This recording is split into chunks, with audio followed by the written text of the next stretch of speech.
Hello students, क्या exam cancel हो जाने चाहिए? क्या एग्ज़ाम ऑनलाइन हो या ऑफलाइन हो?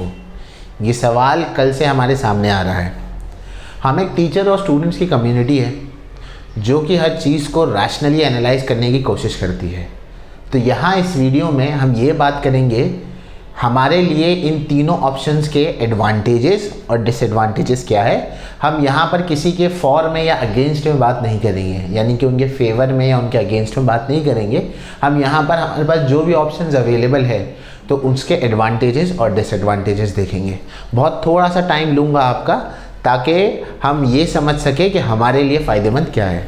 तो सबसे पहली बात, अगर एग्ज़ाम्स कैंसिल हो जाते हैं, अगर एग्ज़ाम्स हमारे जो है वो कैंसिल हो जाते हैं तो सबसे बड़ा सवाल ये आता है कि रिज़ल्ट कैसे आएगा। अब रिज़ल्ट आने के दो तरीके हैं।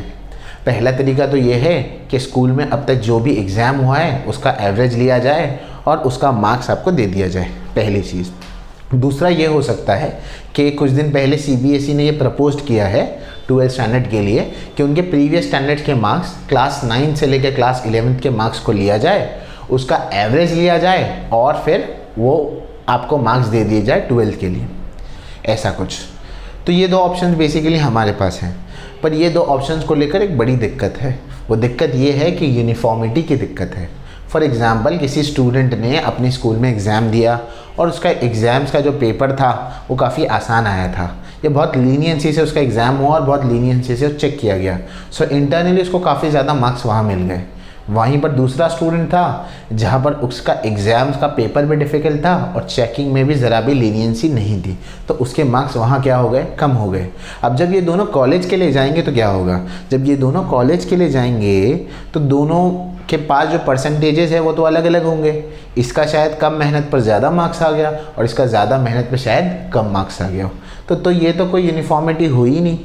तो अगर ये यूनिफॉर्मिटी नहीं हुई तो फिर हम ये एक क्या कहते हैं, यूनिफॉर्म रिज़ल्ट कैसे दे सकते हैं? तो ये एक बड़ी दिक्कत तो ये हो गई स्कूल के इंटरनल एग्ज़ाम्स के साथ, जो पिछले साल काफ़ी बच्चों के साथ ऑलरेडी हो चुका है। और सबसे ज़्यादा नुकसान इसमें उन बच्चों को हुआ है जिन्होंने तैयारी करी थी। दूसरी बात, अगर आपको पिछले साल की क्लास के हिसाब से मार्क्स दे दिया जाए तब भी यही दिक्कत है, किसी के ज़्यादा आ गए थे, किसी के कम आ गए थे। आपका यूजुअली तो आपको मालूम है कि आपका कॉलेज में एडमिशन जो होता है वो 10th के मार्क्स के बेसिस पर होता है। आपको तो ये तो नहीं पता था ना आपका क्लास 8 या 9 से आपका मार्क्स लिया जाएगा और वो फिर कॉलेज के दाखिले के लिए आपके लिए इम्पोर्टेंट होगा। ये तो हमें नहीं पता था। तो जब हमें ये नहीं पता था और इसी बेसिस पे हमारे कॉलेज का एडमिशन हो जाएगा तो ये भी बड़ी दिक्कत की बात है हमारे लिए। और इसमें भी वही प्रॉब्लम हो सकती है नॉन यूनिफॉर्मिटी की, किसी के मार्क्स इन्फ्लेट करके बहुत ज़्यादा हो गए और किसी के कम हो गए। तो यहाँ पर फिर जो डिज़र्विंग कैंडिडेट है उसका तो अच्छा कॉलेज छूट जाएगा। ये पहली चीज़ हो गई कि अगर एग्ज़ाम कैंसिल होता है तो रिज़ल्ट इस तरह से बनते हैं। दूसरी बात, अगर एग्ज़ाम को ऑनलाइन ले लिया जाए तो क्या होगा? एग्ज़ाम को ऑनलाइन ले लिया जाए तो हम सबको मालूम है कि हमारे मेजॉरिटी स्टूडेंट जो है वो ऑनलाइन का एग्ज़ाम कैसे देते हैं। तो सभी के मार्क्स क्या हो जाएंगे यहाँ पर, क्योंकि बोर्ड एग्ज़ाम है तो कोई ये तो नहीं चाहता कि वो पीछे रहे। तो हर किसी के मार्क्स ज़्यादा ही आने वाले हैं। याद रखिए, हर किसी का मार्क्स 90 के ऊपर हो जाएगा। मेजॉरिटी स्टूडेंट्स के लिए हर कोई अच्छा ही मार्क्स लाएगा। फिर कॉलेज में एडमिशन कैसे होगा? अगर सारे बच्चों का 90 ही मार्क्स रहेगा या उससे ज़्यादा ही मार्क्स रहेगा तो कॉलेज किसको एडमिशन दे, किसको नहीं दे? क्योंकि कॉलेज में तो लिमिटेड सीट्स होती हैं। तब क्या करेंगे आप? तब फिर जैसे लास्ट ईयर हुआ था तो आपको फिर एक CET का एग्ज़ाम बोर्ड जो है वो प्रपोज कर सकती है, आपको CET का एग्ज़ाम देना पड़ेगा।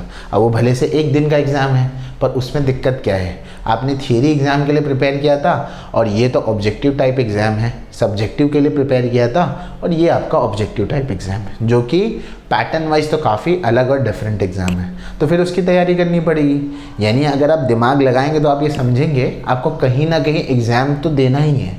और ये होगा, अगर CET आपने दिया तो आपको एक दिन में ही प्रूफ करके देना है कि आपने अच्छा किया है। जहाँ हम ऑफलाइन एग्ज़ाम लेते हैं तो आपके 9 पेपर तकरीबन होते हैं ज़्यादातर लोगों के, तो आपको 18 दिन मिलते हैं, मतलब एक दिन पेपर और एक दिन गैप, अप्रॉक्सीमेटली 20 दिन पकड़ लो।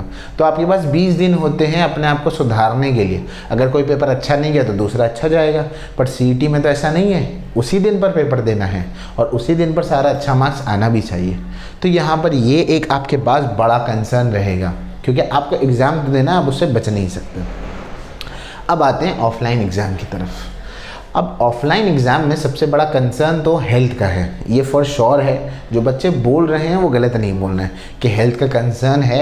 अगर सारी चीज़ें गवर्नमेंट की सारी चीज़ें वो ऑनलाइन हो रही है तो हमारे एग्ज़ाम ऑफलाइन क्यों होना चाहिए।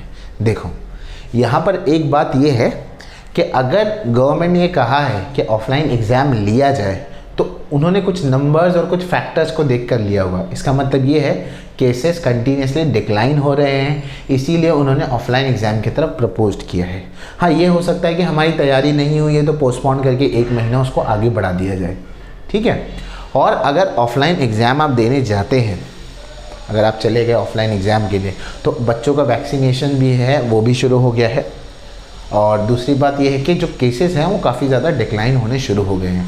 ऑफलाइन एग्ज़ाम आप देंगे तो एक यूनिफॉर्मिटी बनी रहेगी, सब लोग समान बराबर पेपर देंगे, मार्क्स इन्फ्लेट नहीं होंगे। जब मार्क्स इन्फ्लेट नहीं होंगे तो कॉलेज के एडमिशन प्रोसेस भी क्या होंगे, बराबर होंगे।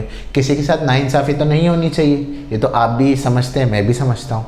तो अगर हम ये बातों को ध्यान में रखें तो एक ये जो बड़ा कंसर्न है ऑफलाइन को लेकर के, हेल्थ को कंसर्न लेकर, ये भी कहीं ना कहीं तो कंट्रोल किया जा सकता है। वरना ये अगर आज नहीं हुआ तो याद रखो कि नेक्स्ट ईयर वाला भी बोलेगा कि मैं भी ऑफलाइन एग्ज़ाम नहीं दूंगा।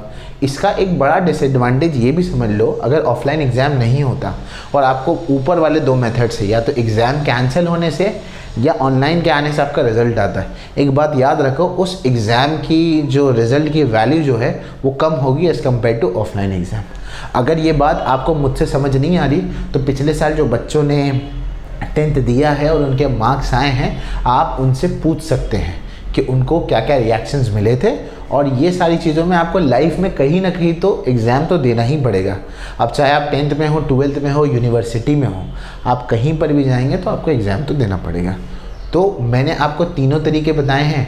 अब आप रैशनली सोचिए कि आपके लिए इम्पोर्टेंट क्या है और आपको कौन सा एग्ज़ाम देना चाहिए, या आपको कौन सा लगता है कि ये एग्ज़ाम होना चाहिए।